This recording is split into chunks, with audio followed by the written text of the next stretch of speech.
الحمد لله رب العالمين والعاقبة للمتقين والصلاة والسلام على سيد المرسلين أما بعد فأعوذ بالله من الشيطان الرجيم بسم الله الرحمن الرحيم يا أيها الذين آمنوا قوا أنفسكم وأهليكم نارا صدق الله مولانا العظيم وصدق رسوله النبي الأمين المتين المبين الكريم إن الله وملائكته يصلون على النبي يا أيها الذين آمنوا صلوا عليه وسلموا تسليما اللهم صل على سيدنا مولانا محمد بارك وسلم صلاة وسلاما عليك يا رسول الله صلى الله عليه وسلم تو شریف پڑھنے اللهم صل على سيدنا مولانا محمد بارك وسلم صلاة وسلاما عليك يا رسول الله صلى الله عليه وسلم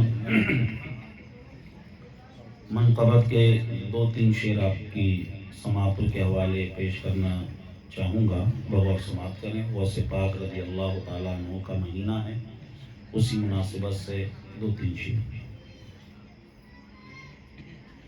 واہ کیا مرتبہ اے غوث ہے بالا تیرا، واہ کیا مرتبہ اے غوث ہے بالا تیرا، واہ کیا مرتبہ اے غوث ہے بالا تیرا، واہ کیا مرتبہ اے غوث ہے بالا تیرا، اونچے اونچوں کے سروں سے قدم اعلیٰ تیرا، اونچے اونچوں کے سروں سے قدم اعلیٰ تیرا، اونچے اونچوں کے سروں سے غوث پاک کا قدم اعلیٰ۔ جب قدم کا یہ عالم ہے تو غوث پاک کے سر کا عالم کیا ہوگا، اسی کو سماعت کریں۔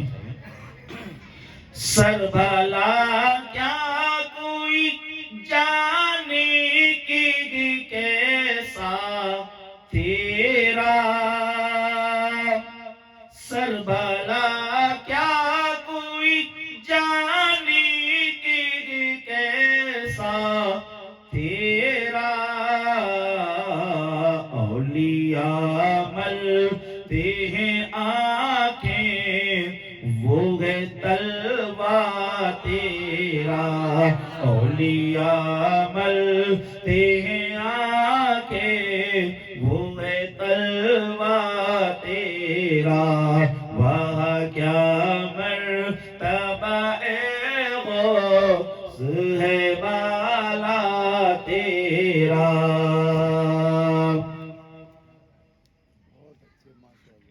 کیا دعوے جس پہ حمایت کا وہ پنجا تیرا،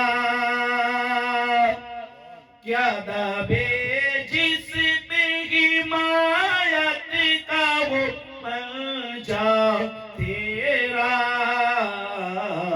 شیر کو خطرے میں لاتا نہیں کتا تیرا، شیر کو خطرے میں لاتا نہیں کتا تیرا، واہ کیا مرتبہ اے غوث ہے بالا تیرا۔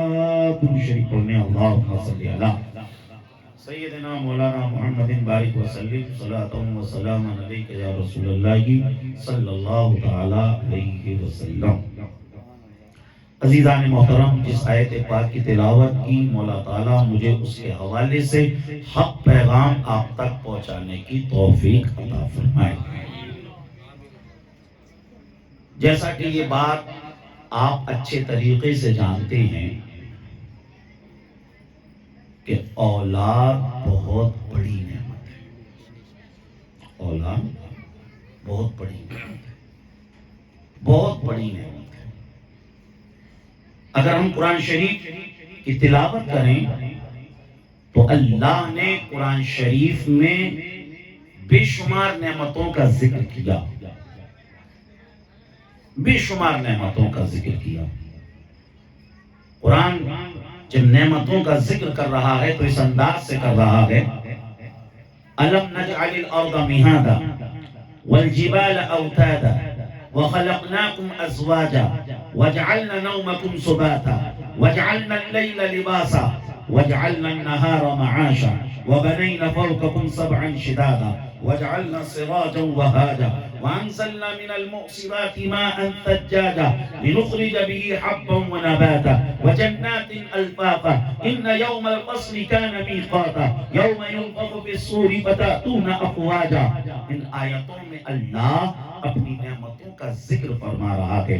رب فرما رہا ہے انسان غور تو کر، یہ زمین کا بچھونا ہم نے کس کے لیے بچھایا، یہ آسمان کا شامیانہ ہم نے کس کے لیے لگایا، یہ شمس و قمر کی قندیلیں ہم نے کس کے لیے لٹکائیں، یہ ستاروں کے کمکمے ہم نے کس کے لیے لگائے، ان ہواؤں کو ہم نے کس کے لیے پیدا کیا، فضاؤں کو ہم نے کس کے لیے پیدا کیا، باغ و پہاڑ کو کس کے لیے پیدا کیا، خشک و تر کو کس کے لیے پیدا کیا، شجر و حجر کو کس کے لیے پیدا کیا، یہ انسان تمام فروٹس کو کس کے لیے پیدا کیا، یہ سبزیوں کو کس کے لیے پیدا کیا، چرند و پرند کو کس کے لیے پیدا کیا، دریا کی روانی کو کس کے لیے پیدا کیا، موجوں کی طغیانی کو کس کے لیے پیدا کیا، سمندر کی سیلانی کو کس کے لیے پیدا کیا، پہاڑوں کی بلندیوں کو کس کے لیے پیدا کیا۔ یہ انسان، یہ کائنات میں تجھے جتنی چیزیں نظر آ رہی ہیں یہ ساری کی ساری چیزیں ہم نے تیرے لیے پیدا کی۔ جنت کو بھی ہم نے تیرے لیے بنایا، جنت کی بہاروں کو بھی تیرے لیے بنایا، جنت کے محلات کو بھی تیرے لیے بنایا، جنت کے حور و قصور کو بھی تیرے لیے بنایا۔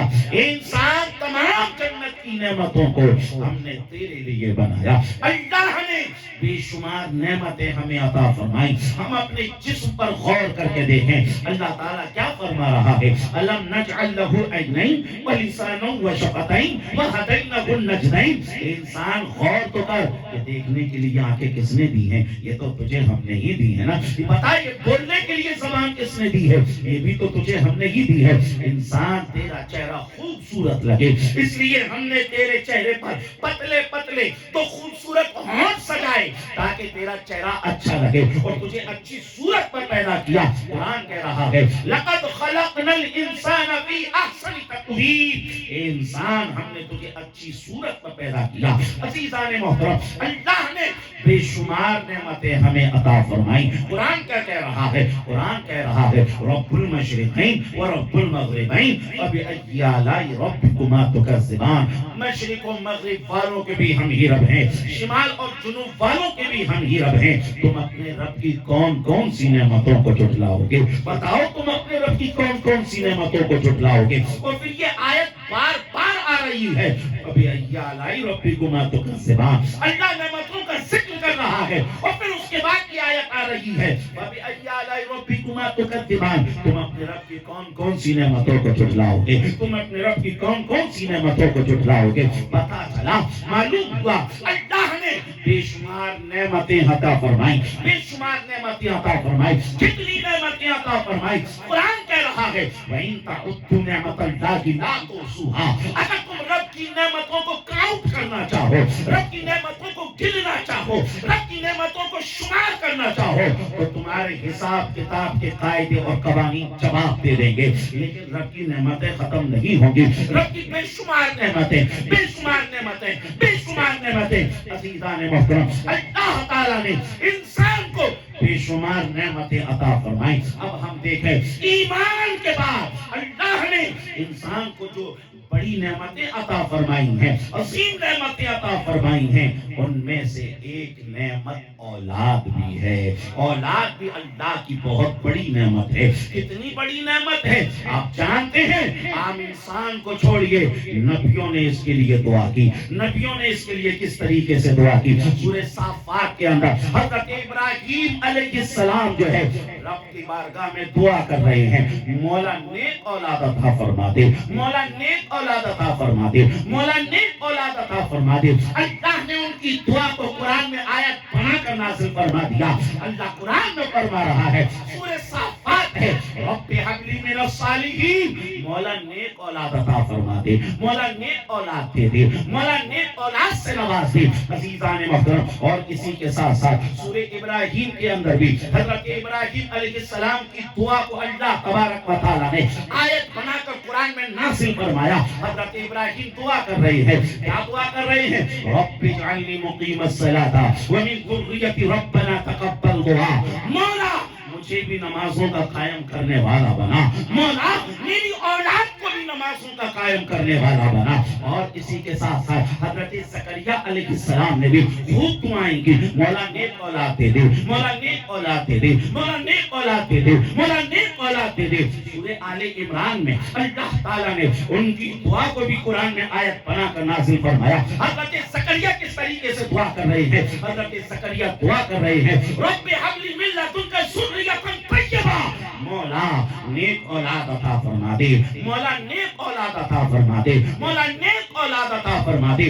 عزیزان محترم، انبیاء کرام کی دعاؤں سے پتا چلا نیک اولاد بہت بڑی نعمت ہے، نیک اولاد عظیم نعمت ہے، اتنی عظیم نعمت، اتنی عظیم نعمت عام انسان چھوڑیے، نبی دعا کر رہے ہیں نیک اولاد دے دے، نیک اولاد سے نواز دے، نیک اولاد سے سرفراز فرما دے۔ عزیزان محترم، عزیزان محترم، اور جب کسی کو نیک اولاد مل جاتی ہے نا تو پھر قرآن کیا کہہ رہا ہے؟ قرآن کہہ رہا ہے قرۃ اعین، جس کے پاس نیک اولاد ہے نا سمجھ لو اس کے پاس آنکھوں کی ٹھنڈک ہے۔ یہ نیک اولاد جو ہے نا آنکھوں کی ٹھنڈک کا کام کرتی ہے۔ عزیزان محترم، عزیزان محترم، اگر کسی انسان کے پاس زندگی گزارنے کے مختصر سے سنسادن ہو، کوئی بہت زیادہ پراپرٹی نہ ہو، کوئی بہت زیادہ اکاؤنٹ میں پیسہ نہ ہو، لیکن اس کے پاس نیک اولاد ہے نا تو سمجھ لینا وہ بہت دولت مند ہے، سمجھ لینا وہ بہت بڑی نعمت اس کے پاس ہے۔ نیک اولاد بہت بڑی نعمت ہے، بہت عظیم نعمت ہے، بہت عظیم نعمت ہے۔ عزیزان محترم، اور اسی کے ساتھ ساتھ اگر کسی کے پاس جو ہے نیک اولاد نہ ہو یا کسی کی اولاد بگڑ جائے تو پھر قرآن کیا کہہ رہا ہے؟ سورہ تغابن کے اندر اللہ ارشاد فرما رہا ہے انما اموالکم واولادکم فتنہ، اے لوگو تمہارا مال بھی تمہارے لیے فتنہ ہے، تمہاری اولاد بھی تمہارے لیے فتنہ ہے۔ یعنی اولاد بگڑ جائے، اولاد نافرمان ہو جائے، اولاد اللہ رسول کی بازی ہو جائے تو پھر قرآن کیا کہہ رہا ہے؟ تمہاری اولاد تمہارے لیے فتنہ ہے۔ مطلب یہ ہے رب یہ فرما رہا ہے اے لوگو ہم تمہیں تمہارے مال کے ذریعے بھی آزمائیں گے، ہم تمہیں تمہاری اولاد کے ذریعے بھی آزمائیں گے۔ عزیزان محترم، اتنی گفتگو سے یہ بات بالکل اظہر من الشمس ہو گئی کہ نیک اولاد بہت بڑی نعمت ہے، نیک اولاد بہت عظیم نعمت ہے۔ کیسی نعمت؟ آؤ ذرا بلند آواز سے بولو سبحان اللہ، اور جی لگا کر بولو سبحان اللہ، الحمدللہ، اللہ اکبر۔ عزیزان محترم، ابھی آپ نے سبحان اللہ کہا، ابھی آپ نے اللہ اکبر کہا، ابھی آپ نے الحمدللہ کہا، اللہ کی تسبیح بھی بیان کی، اللہ کی کبریائی بھی بیان کی۔ آپ جانتے ہیں اللہ آپ کو اس کا ثواب عطا فرمائے گا، ساتھ ہی ساتھ اللہ اس کا ثواب آپ کے ماں باپ کو بھی عطا فرمائے گا۔ اگر ماں باپ زندہ ہے اللہ پھر بھی ان کو ثواب عطا فرمائے گا، اور ماں باپ اگر قبر میں ہیں اللہ اس کا ثواب ان کو قبر میں بھی عطا فرمائے گا، قبر میں بھی عطا فرمائے گا۔ یعنی یہ جو آپ یہاں بیٹھے، یہ جو آپ سبحان اللہ الحمدللہ کہہ رہے ہیں، یہ جو آپ محفل میلاد میں آئے، یہ جو آپ ٹوپی لگا کر بیٹھے ہیں، یہ جو آپ اتنے ادب اور سلیقے کے ساتھ بیٹھے ہیں، بتاؤ اس میں ماں باپ کی تربیت کا عمل دخل نہیں ہے؟ ماں باپ کی تربیت کا عمل دخل نہیں ہے؟ ضرور ماں باپ کی تربیت کا عمل دخل ہے۔ اس لیے آپ جو بھی نیک کام کریں گے اللہ تعالیٰ آپ کو بھی ثواب عطا فرمائے گا اور آپ کے ماں باپ کو بھی ثواب عطا فرمائے گا۔ آئیے حدیث سنیے، اور حدیث سننے سے پہلے جی لگا کر کہہ دیں سبحان اللہ، الحمدللہ، اللہ اکبر۔ عزیزان محترم، انسان کا جب انتقال ہو جاتا ہے نا تو اس کی نیکیوں کا میٹر بھی رک جاتا ہے، اس کا نیکیوں کا میٹر اسٹاپ ہو جاتا ہے، اس کی نیکیاں بس جب تک زندہ رہتا ہے تبھی تک اس کی نیکیاں بڑھتی ہیں اگر وہ نیک کام کرے، لیکن انتقال کے بعد کیا ہوتا ہے؟ نیکیوں کا میٹر رک جاتا ہے، نیکیاں اسٹاپ ہو جاتی ہیں۔ لیکن حضور فرما رہے ہیں کہ 3 کام ایسے ہیں اگر اولاد آدم کر لے، اگر انسان کر لے، وہ دنیا میں رہے نہ رہے اس کی نیکیوں میں اضافہ ہوتا رہتا ہے، اس کی نیکیاں بڑھتی رہتی ہیں۔ آؤ حدیث سنو، صحیح مسلم کی حدیث ہے، عن ابی ہریرہ رضی اللہ تعالی عنہ قال قال رسول اللہ صلی اللہ علیہ وسلم اذا مات ابن آدم انقطع عمله الا من صلاۃ صدقۃ جاریۃ او علم ينتفع به او ولد صالح يدعو له، رواه مسلم فی صحیحہ۔ صحیح مسلم کی حدیث ہے، آقا کریم صلی اللہ علیہ وسلم نے ارشاد فرمایا انسان کے انتقال کے بعد اس کی نیکیوں کا میٹر رک جاتا ہے،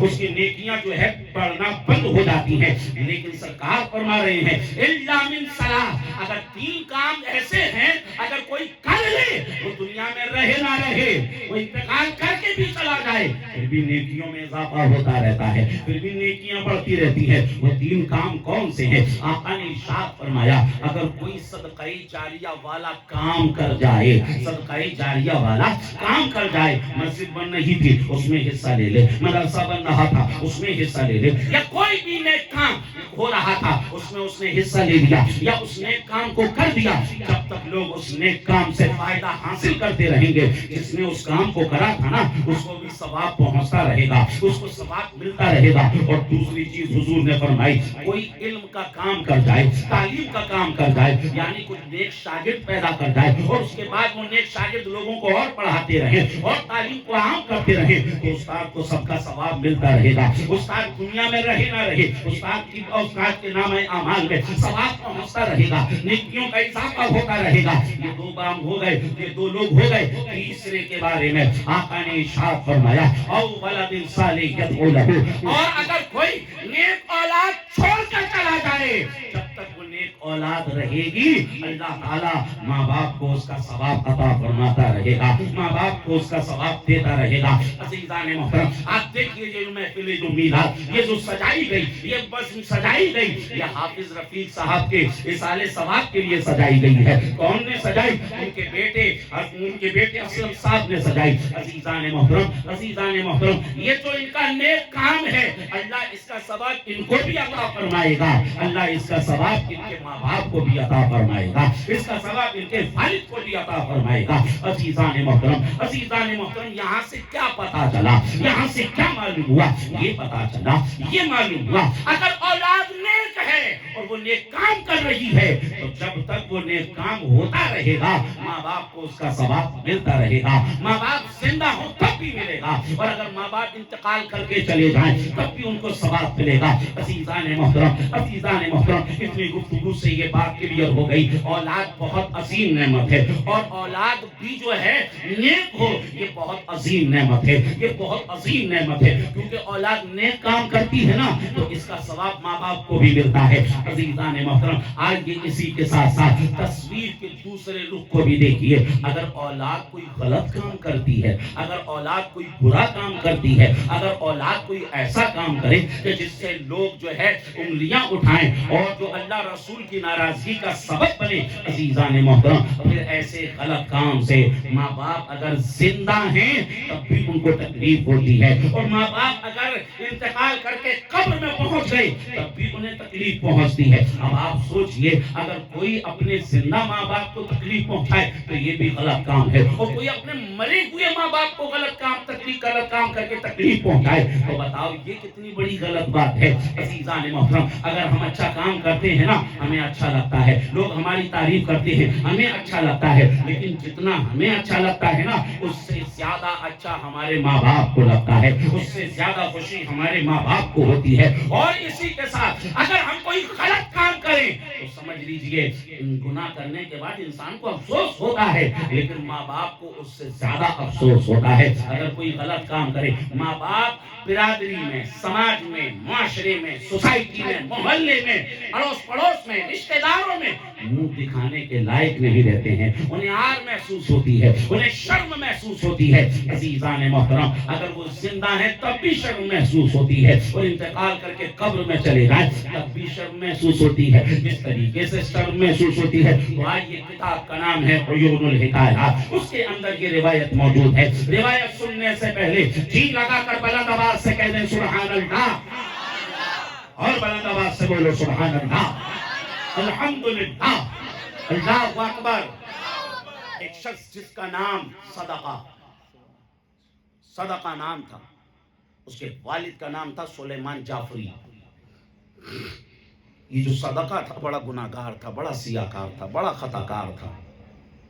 باپ خوب سمجھاتے اور بار بار یہ کہتے صدقہ تو نے برادری میں منہ دکھانے کے لائق نہیں رکھا ہے، تو نے معاشرے میں، سماج میں، سوسائٹی میں، اڑوس پڑوس میں، رشتہ داروں میں کہیں ہمیں منہ دکھانے کے لائق نہیں رکھا، کہیں کا نہیں رکھا تو نے ہمیں۔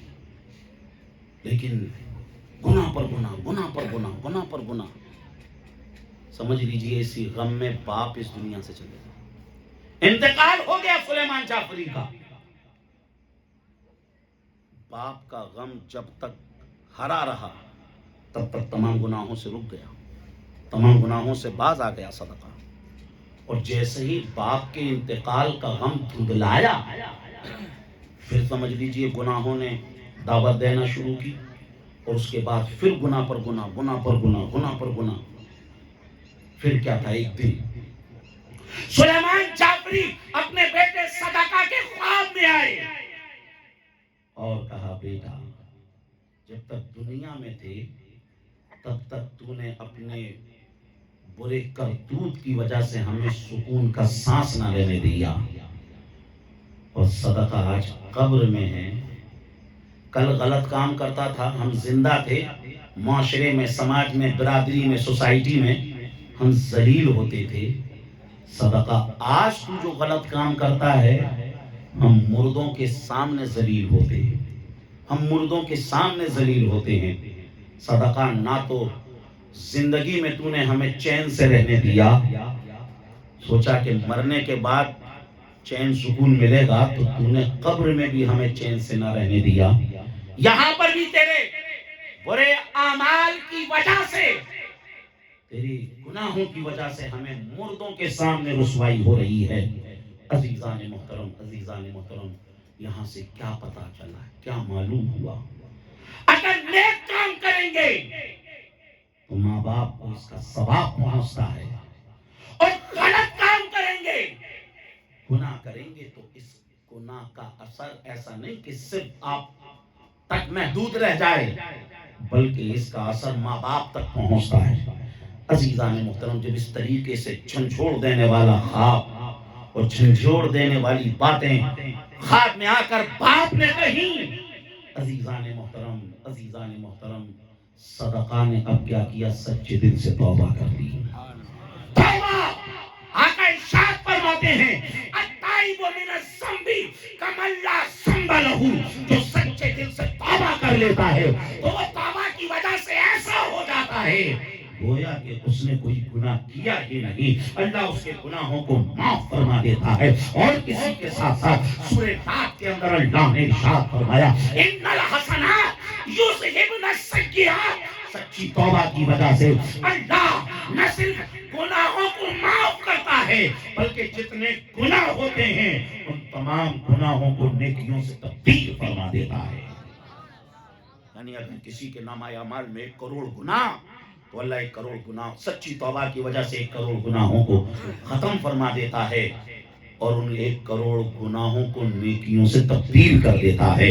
عزیزان محترم، عزیزان محترم، صدقہ نے سچی توبہ کر دی۔ یہاں سے ہمیں کیا سبق مل رہا ہے، یہاں سے ہمیں کیا درس مل رہا ہے کہ ہم جو ہے اچھے کام کرتے رہیں اور ہر ایک برے کام سے بچیں۔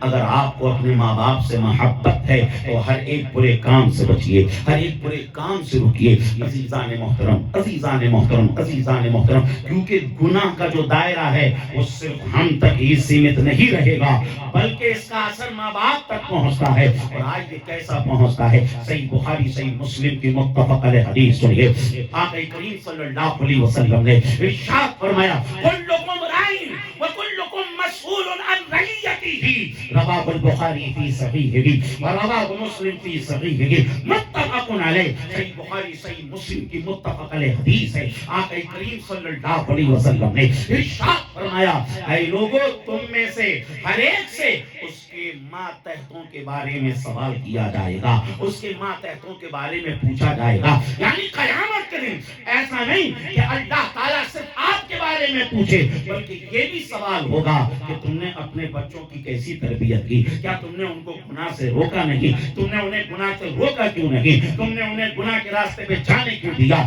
عزیزان محترم، ہمارے جو ماتحت ہیں ان کے بارے میں بھی ہم سے پوچھا جائے گا، ان کے بارے میں بھی ہم سے سوال کیا جائے گا۔ اس لیے اللہ تعالیٰ قرآن میں ارشاد فرما رہا ہے، یا ایھا الذین آمنوا قوا انفسکم واہلیکم نارا، اے لوگو اپنے آپ کو بھی جہنم کی آگ سے بچاؤ اور اپنے بچوں کو بھی جہنم کی آگ سے بچاؤ،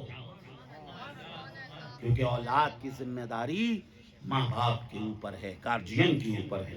اب آپ دیکھیں بچہ جب جو ہے 10-12 سال کا بھی ہو جاتا ہے اور کوئی غلط کام کرتا ہے نا، تو دادا دادی نانا نانی اور جو گھر کے بڑے ہیں وہ کیا کہتے ہیں،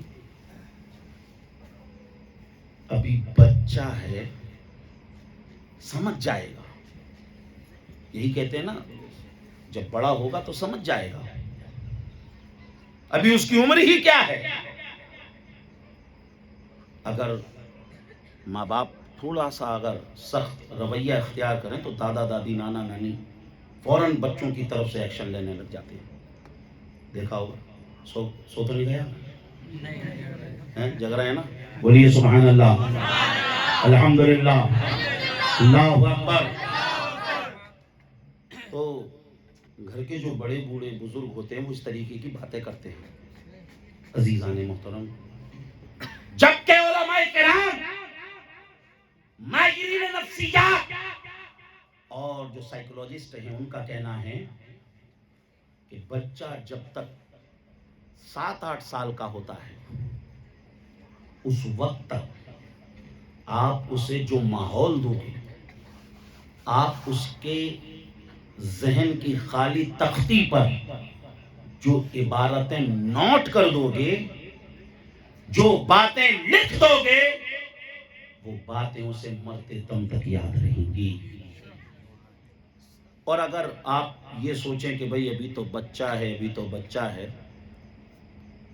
اور عمر نکل گئی، اور اس کے بعد اگر آپ کوشش کریں گے کہ یہ نیک ہو جائے، کوشش کریں گے کہ یہ برے کاموں کو چھوڑ دے، تو پھر سمجھ لیجیے آپ اپنی کوشش میں کامیاب نہیں ہو پائیں گے۔ اس کو اس طریقے سے سمجھیں کہ جب مٹی نرم ہوتی ہے اس سے آپ جو بنانا چاہیں وہ بن جائے گا، اس مٹی سے آپ کلڑ بنانا چاہیں کلڑ بن جائے گا، اس مٹی سے آپ پیالی بنانا چاہیں پیالی بن جائے گی، اس سے آپ مٹکا بنانا چاہیں، یعنی جو شکل دینا چاہیں وہ گیلی مٹی اس شکل میں ڈھلتی چلی جائے گی۔ کہیں سے موٹا کرنا ہے تو موٹی ہو جائے گی، کہیں سے پتلا کرنا وہاں سے پتلی، یعنی آپ کے کنٹرول میں ہے، آپ جیسا چاہیں ویسا کر دیں۔ اور اگر وہ مٹی کا برتن سوکھ جائے پھر آپ اگر اس پر کوشش کریں تو سمجھ لیجئے مٹی کا برتن ٹوٹ پھوٹ کے برابر ہو جائے گا۔ اگر آپ چاہیں پتلا ہو جائے تو وہ پتلا نہیں ہوگا، اگر آپ چاہیں کہ اس کی شکل اب ہم دوسری بنا دیں تو نہیں بن پائے گی۔ تو اس لیے جو بچوں کی 8 سال سے 7 سال سے پہلے کی جو عمر ہے، یہ عمر بڑی اہم ہے، آپ اسی عمر میں تربیت کریں۔ اگر لیٹ ہو جائیں گے، 10 سال کا ہو گیا بچہ، 12 سال کا ہو گیا، تو پھر وہ تربیت نہیں ہو پائے گی۔ تو یہ بات کلیئر ہو گئی کہ ہمیں جو تربیت کرنا ہے وہ 8 سال سے 7 سال سے پہلے، لیکن اس تربیت کے مرحلے کو شروع کب کریں؟ بچہ جب 1 سال کا ہو جائے، یا بچہ 2 سال کا ہو جائے، یا بچہ بولنے لگ جائے، 5 سال کا ہو جائے، اس مرحلے کو شروع کب کیا جائے؟ تو یاد رکھنا یہ مرحلہ جو تربیت کا ہے، یہ بچے کی پیدائش کے بعد شروع نہیں ہوتا ہے، بلکہ یہ مرحلہ بچے کی پیدائش سے پہلے شروع ہو جاتا ہے۔ کب شروع ہوتا ہے؟ جب آپ نکاح کے لیے لڑکی تلاش کرتے ہیں، رشتہ تلاش کرتے ہیں، یہ مرحلہ اسی وقت سے شروع ہو جاتا ہے۔ اگر آپ اچھی لڑکی کا انتخاب کریں گے تو وہ اچھی لڑکی، نیک لڑکی، سمجھ لیجئے اچھی باتیں آپ کی آنے والی نسل کے اندر انڈیل دے گی. اور اگر آپ نے لڑکی کا ہی صحیح انتخاب نہیں کیا تو سمجھ لیجئے معاملہ وہیں سے ہی غلط ہونا شروع ہو جائے گا. آپ کو بتاؤں، ابو الاسود دؤلی ایک عربی کا شاعر، بڑا مشہور نام ہے ابو الاسود دؤلی. اس نے اپنے بچوں کو بٹھا کر کہا، بچوں میں نے تمہارے اوپر 2 طرح کے احسانات کیے. بچوں، ایک احسان تو میں نے تم پر وہ کیا جو میں نے تم پر تمہاری پیدائش سے پہلے کیا، اور کچھ احسانات میں نے تم پر وہ کیے جو تمہاری پیدائش کے بعد کیے. بچوں نے کہا، ابا یہ بات تو سمجھ میں آ گئی، ہماری پیدائش کے بعد آپ نے ہم پر احسانات کیے، ہماری تعلیم و تربیت کا انتظام کیا، ہمارے کھان پان کا انتظام کیا، ہمارے رہنے سہنے کا انتظام کیا. جس چیز کی ہمیں ضرورت تھی اس چیز کو تم نے مہیا کیا. یہ تو سمجھ میں آیا کہ ہماری پیدائش کے بعد آپ نے ہم پر احسانات کیے، مگر ابا یہ سمجھ میں نہیں آیا، ہم پیدا ہی نہیں ہوئے اور آپ نے ہم پر احسان کر دیا. وہ کون سا احسان؟ تو اب ابو الاسود دؤلی نے کہا، بچوں تم جانتے ہو میں شاعر ہوں، شاعر کے مزاج میں حسن ہوتا ہے، شاعر خوبصورتی کو چاہتا ہے، شاعر جو ہے خوبصورتی سے، حسن سے، جمال سے محبت کرتا ہے. بچوں جب میری شادی کا وقت تھا نا، اس وقت میرے سامنے 2 آپشن تھے. میرے سامنے ایک ایسی لڑکی تھی جو بڑی خوبصورت تھی، لیکن اس کے پاس اچھی تعلیم و تربیت نہیں تھی. لیکن بچوں ایک ایسی بھی لڑکی تھی جو بظاہر تو خوبصورت نہیں تھی، لیکن اس کے پاس اچھی تعلیم تھی، اس کی اچھی تربیت تھی. تو بچوں میں نے صرف تمہارے لیے کہ میری جو آنے والی نسل ہے، اگر میں اس تعلیم یافتہ، تہذیب یافتہ لڑکی سے نکاح کروں گا تو یہ میری اولاد کو بھی تہذیب یافتہ بنا دے گی، تعلیم یافتہ بنا دے گی، اپنے اندر کی چیزیں ان کے اندر منتقل کر دے گی. تو بچوں یہ احسان وہ احسان تھا جو میں نے تم پر تمہاری پیدائش سے پہلے کیا. عزیزان محترم، تو اس لیے تربیت کا جو مرحلہ ہے اسی وقت سے شروع ہوتا ہے جب ہم لڑکی کا شادی کے لیے، نکاح کے لیے انتخاب کرتے ہیں. اور سرکار صلی اللہ علیہ وسلم نے کیا بتایا؟ آئیے بخاری مسلم کی متفق علیہ حدیث سنیے اور اس کے بعد جانیے ہمیں لڑکی کا، ہمیں لڑکے کا کیسے انتخاب کرنا چاہیے. حدیث سننے سے پہلے جی لگا کر بولیں سبحان اللہ، الحمدللہ، اللہ اکبر.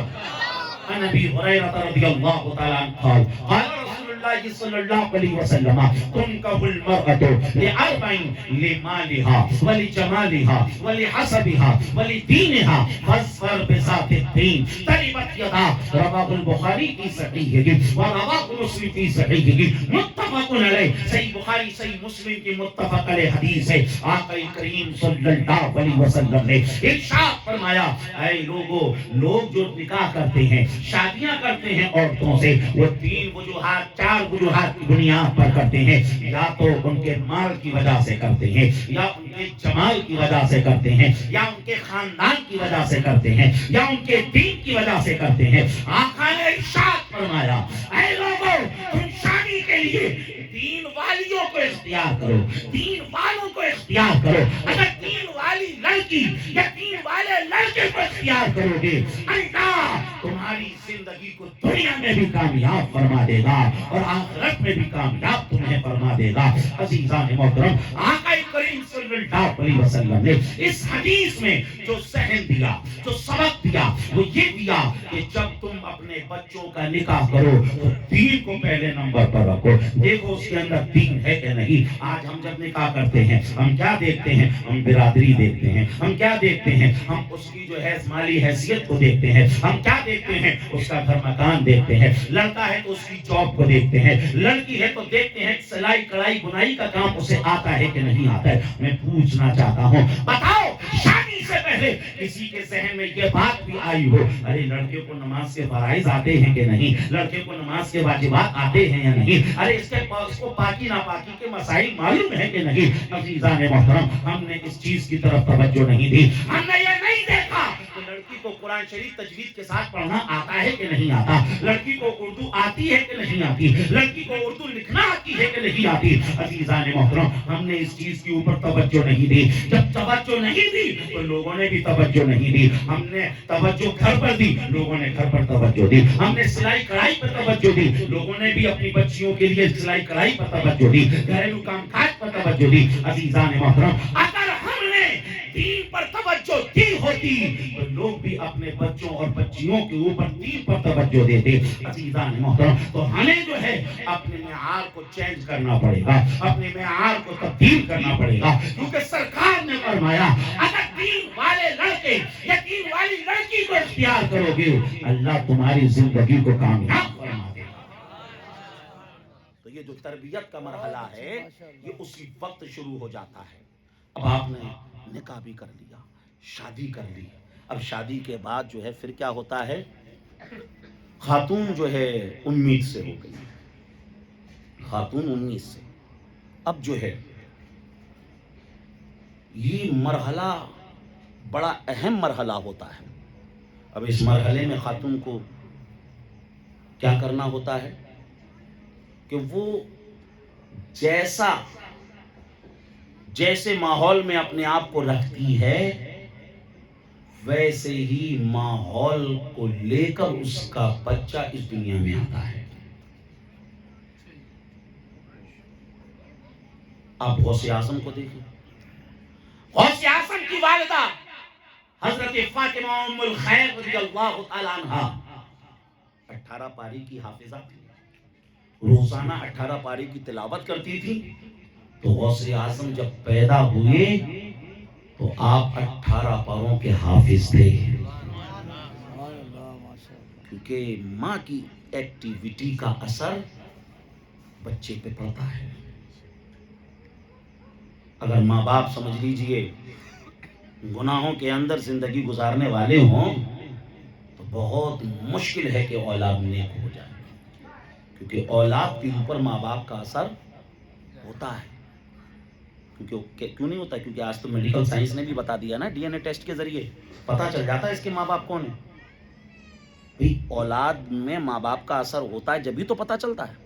اس لیے اولاد میں ماں باپ کا اثر ہوتا ہے. اس لیے جب خاتون امید سے ہو، حمل سے ہو، اس وقت اسے سمجھ لیجئے دین کا بڑا خیال رکھنے کی ضرورت ہوتی ہے.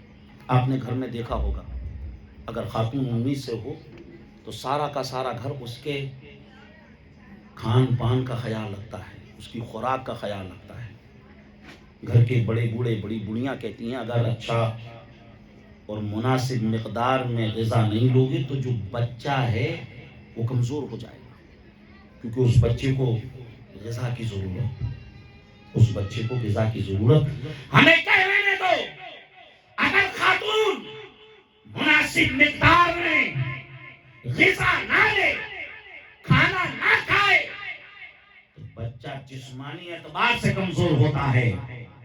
اور اگر خاتون روحانی چیزوں کا خیال نہ رکھے، نماز روزے کا خیال نہ رکھے، قرآن کی تلاوت کا خیال نہ رکھے، درود شریف کا خیال نہ رکھے، کلمہ شریف کا خیال نہ رکھے تو پھر بچہ روحانی طور پر کمزور ہوتا ہے. اور ہمیں جسمانی قوت کی بھی ضرورت ہے اور ہمیں روحانی قوت کی بھی ضرورت ہے. تو اس لیے وہ وقت بڑا اہم ہوتا ہے. آج دیکھیں اس وقت میں کیا ہوتا ہے، خاتون موبائل میں لگی ہوئی ہے، باپ بھی موبائل میں لگا ہوا ہے. اس کا اثر کیا ہوتا ہے، جو بچے ہوتے ہیں نا وہ آج موبائل میں ایکسپرٹ نکل رہے ہیں. اتنے ایکسپرٹ کہ آپ سوچ نہیں سکتے ہو. آپ واچ کرو کہ یہ گیم تو نہیں کھیل رہے ہیں، آپ ان سے موبائل لے لو، آپ دیکھو کہ کہیں نہیں کھیل رہے ہیں گیم. لیکن آج کل بچے کتنے ہوشیار ہو گئے معلوم ہے؟ وہ گیم کو لوڈ کر لیتے ہیں، گیم کھیل لیتے ہیں، اور جیسے ہی کوئی بڑا موبائل لیتا ہے تو لینے سے پہلے ڈیلیٹ بھی کر دیتے ہیں. ہاں؟ وہ جو ہے بالکل چھوٹے چھوٹے ہوتے ہیں، وہ جو ہے یوٹیوب پر چلے جاتے ہیں کہ کہاں ہے اس میں یوٹیوب، جانتے ہیں. یعنی ابھی وہ صحیح طریقے سے بولنا نہیں جانتا ہے، لیکن وہ یوٹیوب کو جانتا ہے کہ اس میں کیا کیا آتا ہے. ہاں؟ آپ جو ہے ریل کے اندر نہیں جان پائیں گے کہ اس میں گانا کیسے سیٹ ہوتا ہے، لپ سنگ کیسے کرتے ہیں. وہ ریل بنانا بھی جاننے لگ گئے کیونکہ یہ چیز انہیں ماں باپ سے ملی. پورا ماحول جو ہے اسی طریقے کا چل رہا ہے، تو اس لیے اسی حساب سے جو ہے بچے بھی آج جو ہے ہو رہے ہیں، اور جو ہے بچے جو ہے اسی چیز میں جو ہے آگے بڑھ رہے ہیں. اگر گھر کا ماحول دینی ہو، قرآن والا ہو، حدیث والا ہو، تو سمجھ لیجئے بچے پھر قرآن حدیث میں آگے رہیں گے. تو اس لیے ہمیں جو ہے اسی وقت سے تربیت کا خیال، اسی وقت سے تربیت کا خیال. اور پھر جب بچے کی پیدائش ہوتی ہے، بچے کی پیدائش ہوئی، اب سمجھ لیجئے کئی جگہوں پر ایسا دیکھا گیا ہے مسلمان ہیں اور اذان دینا نہیں آتا ہے. مسلمان ہیں، اذان دینا نہیں آتا ہے. فون لگاتے ہیں، کہتے ہیں یہاں آس پاس میں کوئی نہیں ہے اور ہمیں بھی نہیں آتی، موبائل پر ہی دے دو اذان. موبائل پر، یعنی اذان 5 بار سننا ہے پھر بھی یاد نہیں. تو مطلب یہ ہے وہ سن ہی نہیں رہے اذان. اگر سنتے تو یاد ہو جاتی. 5 بار اگر کوئی چیز کو سنے گا تو یاد ہوگی نہیں ہوگی. اور پھر ایک چیز آپ کو بتاؤں، چلیں تھوڑا تو اور بولیے سبحان اللہ، بلند آواز سے بولیے سبحان اللہ، الحمدللہ، اللہ اکبر. اگر آپ کی آواز نہیں نکل رہی ہے تو مائک دے دیں آپ لوگوں کو، ہم بغیر مائک سے کر لیتے ہیں. تو بھائی جو ہے آواز نکل ہی نہیں رہی ہے تو لاؤ مائک دے دو. پھر سب کا جو ہے سب کے لیے مائک کا انتظام کرنا پڑے گا. ارے سب مل کر بولو سبحان اللہ، الحمدللہ، اللہ اکبر. اس سے پہلے کی ایک بات اور بتاؤں، جیسے ہی بچے کی پیدائش ہوئی تو اس پیدائش کی وجہ سے کیا ہوا، اس بچے نے ایک شخص کو باپ بنا دیا اور ایک خاتون کو ماں بنا دیا. بھئی اگر بچہ پیدا نہیں ہوگا تو پھر ماں باپ کیسے بنیں گے؟ ماں باپ تو بچے کی ولادت کے بعد ہی بنے نا. بچے کی پیدائش ہوئی، اب بچے کی پیدائش کی وجہ سے باپ کا مقام کتنا بڑھا کتنا بڑھا کتنا بڑھا. ترمذی کی حدیث ہے، آقا نے ارشاد فرمایا رضا اللہ فی رضا الوالد وسخط اللہ فی سخط الوالد. رواہ ترمذی فی سننی، سنن ترمذی کی حدیث ہے. آقا نے ارشاد فرمایا باپ کی رضا میں اللہ کی رضا ہے اور باپ کی ناراضگی میں اللہ کی ناراضگی ہے. بتائیے باپ کا مقام کتنا بلند کر دیا سرکار نے. سوچئے ایک طرف اللہ کی رضا اور دوسری طرف باپ کی رضا. یعنی اگر باپ راضی نہیں ہے تو رب راضی نہیں ہو سکتا ہے، رب کی رضا نہیں مل سکتی ہے. باپ کی رضا میں رب کی رضا اور باپ کی ناراضگی میں رب کی ناراضگی. تو اس حدیث سے باپ کا مقام پتا چلا، باپ کا مرتبہ پتا چلا. اور آئیے جامع صغیر کی ایک اور حدیث سناؤں، جی لگا کر بولے سبحان اللہ. آقا نے ارشاد فرمایا دعاء الوالد لولدہ کدعاء النبی لامتہ، او کما قال النبی صلی اللہ علیہ وسلم. آقا نے فرمایا باپ کی دعا اولاد کی حق میں ایسی ہوتی ہے جیسے ایک نبی کی دعا اس کی امت کے حق میں ہوتی ہے. یعنی باپ کی دعا وہ دعا ہے، اگر باپ دل سے دعا کر دے تو اللہ تعالیٰ اس دعا کو قبول فرما لیتا ہے. بتائیے یہ مقام باپ کو کیسے ملا؟ اس اولاد کی وجہ سے ہی تو ملا نا. اور پھر ماں کی شان، کنز العمال کی حدیث، آقا نے ارشاد فرمایا الجنت تحت اقدام الامہات، جنت ماں کے قدموں کے پیچھے ہے. اتنی بڑی نعمت.